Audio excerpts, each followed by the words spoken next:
अरे राम राम राम राम। कितनी जोर की बारिश हो रही है।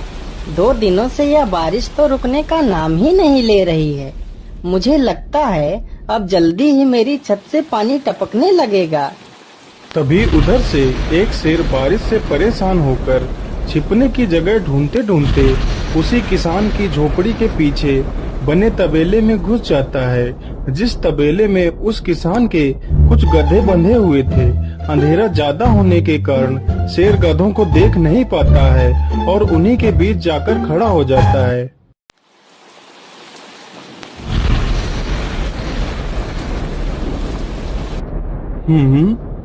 यहाँ से तो किसी मनुष्य की आवाज आ रही है।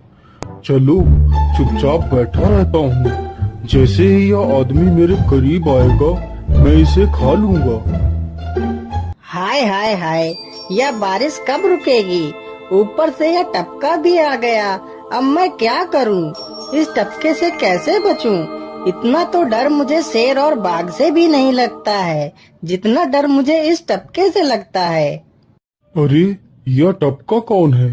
मुझे लगता है यह टपका तो मुझसे भी ज्यादा खतरनाक है।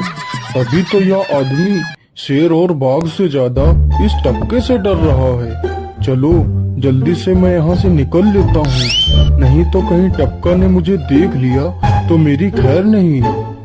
ओहो, अब मैं इस टपका से कैसे बचूं? चलो जल्दी से मैं अपनी मौसी के घर चला जाता हूँ।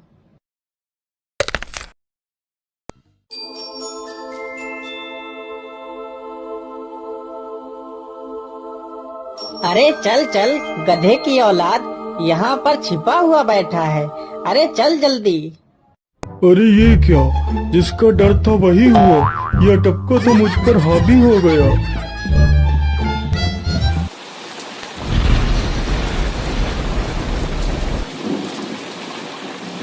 कैसे बचूं? कैसे बचूं? इस टपका से मैं कैसे बचूं?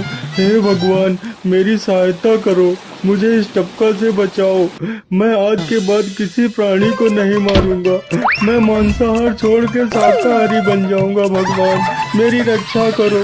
शेर को दौड़ते दौड़ते रात से सुबह हो जाती है।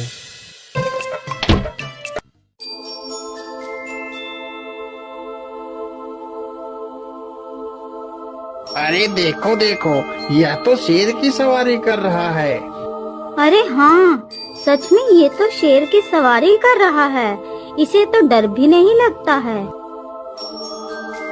अरे उधर तो देखो जरा, यह आदमी कितना बहादुर है। यह आदमी तो शेर की सवारी कर रहा है। जिस शेर को देखकर हमारी धोती आगे से गीली और पीछे से पीली हो जाती है, यह तो उसकी सवारी कर रहा है। ये गांव के लोग भी ना पागल हो गए हैं, जो इस गधे को शेर। अरे बाप रे, यह तो सच में एक शेर है। हे भगवान मेरी रक्षा करो, शेर तो मुझे खा ही जाएगा। राम राम राम राम राम। अब क्या होगा? इस शेर से कैसे बचूं? अरे यह तो एक बरगद का पेड़ है। यही अच्छा मौका है, जल्दी से इस बरगद की जड़ पकड़कर ऊपर चढ़ जाता हूँ।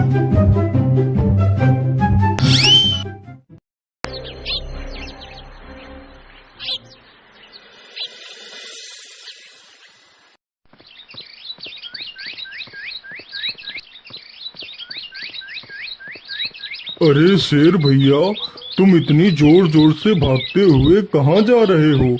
आप तो बहुत डरे हुए लग रहे हो। आप तो जंगल के राजा हो, आपको किसका भय है? टपका, वो टपका मेरी जान के पीछे पड़ा है। अरे शेर भैया, जरा मुझे बताओ वो टपका है कहाँ? अरे भालू भैया, वो टपका मेरी पीठ से उतरकर उस बरगद के पेड़ पर चढ़ गया है। उसने मुझे रात भर खूब दौड़ाया है। वो तो भगवान का शुक्र है कि मैं जिंदा बच गया। चलो शेर भैया, मुझे उस टपके के पास ले चलो, जरा मैं भी तो देखूं आखिर ये टपका है कौन। अरे नहीं भालू भाई, बड़ी मुश्किल से तो मेरी जान बची है। मैं अपनी जान फिर जोखिम में नहीं डालूंगा। तुम्हें जाना है तो जाओ। अच्छा, ठीक है शेर भाई, तुम यहीं रुको। मैं अभी बरगद के पेड़ पर देखकर आता हूँ। आखिर ये टपका है कौन? जाओ बच्चों, जब वो टपका तुम्हारे ऊपर हावी होगा तो पता चलेगा। अरे कहाँ है यह टपका जिसने राजा जी की हवा टाइट कर दी? चलो इस पेड़ पर चढ़कर देखता हूँ। अरे बाप रे बाप, शेर क्या अकेला कम था, जो ये भालू भी आ गया। मुझे लगता है कि आज मेरी मौत निश्चित है। भालू पेड़ पर उल्टा होकर चढ़ने लगता है, तभी किसान और तेज से कांपने लगता है। कांपने की वजह से किसान के हाथ से छड़ी छूट जाती है और उल्टा होकर चढ़ रहे भालू के पिछवाड़े पर जा लगती है। भालू धड़ाम से जमीन पर गिरता है।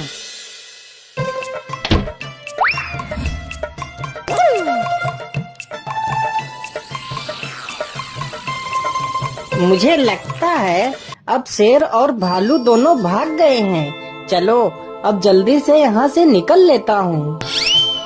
सारे राज्य में यह बात फैल गई कि हरिया किसान बहुत ही बहादुर है और वह शेर की सवारी कर लेता है। धीरे धीरे यह बात राजा तक पहुँच गई।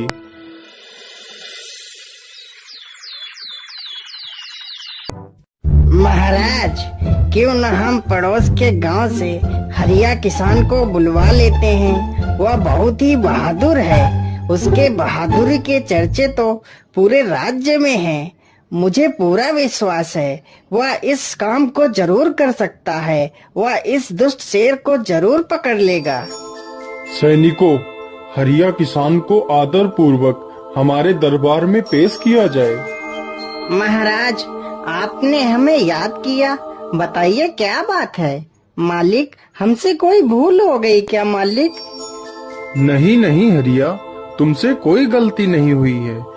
यह कुछ लोग पड़ोस के गांव से आए हैं। इनका कहना है कि इनके गांव में कोई दुष्ट शेर आ गया है जो इनके पशुओं को उठाकर ले जाता है और उन्हें मारकर खा जाता है। हमने तुम्हारी बहादुरी के बहुत सारे किस्से सुने हैं। तुम बहुत ही बहादुर हो, इसलिए मैं तुम्हें उस शेर को पकड़ने की ये जिम्मेदारी सौंपता हूँ। अरे बाप रे बाप, उस बार तो मैं शेर के हाथों बच गया था, लेकिन इस बार मैं नहीं बचूंगा। अगर मैंने महाराज को सच सच बता दिया तो झूठ बोलने के जुर्म में मुझे फांसी पर ही चढ़ा देंगे। अरे हरिया, तुम मन ही मन क्या बड़बड़ा रहे हो? कुछ नहीं महाराज, कुछ नहीं।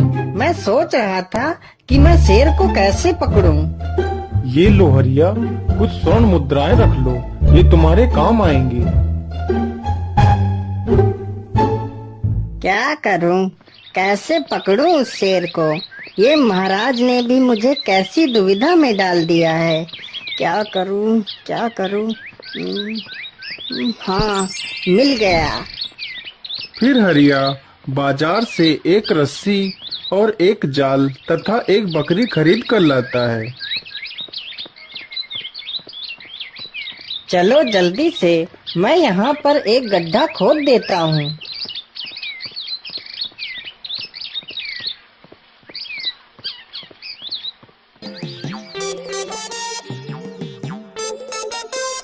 गड्ढा तो खोद दिया। चलो अब जल्दी से इस बकरी को रस्सी से बांध देता हूँ। हरिया ने बकरी को रस्सी से बांधकर गड्ढे में खड़ा कर दिया और जाल को लेकर पेड़ की डाल पर बैठ जाता है। थोड़ी ही देर बाद जब बकरी को भूख लगती है तो वह चिल्लाने लगती है। अरे, यह तो बकरी के चिल्लाने की आवाज है, लेकिन यह आवाज आ कहां से रही है? आसपास तो कोई नहीं दिख रहा है। मुझे लगता है यह आवाज उस पेड़ के पास से आ रही है। चलो चलकर देखता हूँ।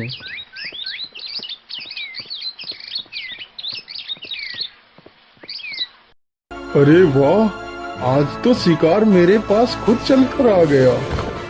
शेर तुरंत ही बिना देर किए हुए गड्ढे में छलांग लगा देता है। तभी किसान तुरंत ही बकरी को ऊपर खींच लेता है और जाल को गड्ढे के ऊपर गिरा देता है। शेर गड्ढे में ही फंस जाता है। यह देखकर गांव के सभी लोग बहुत ही खुश हो जाते हैं।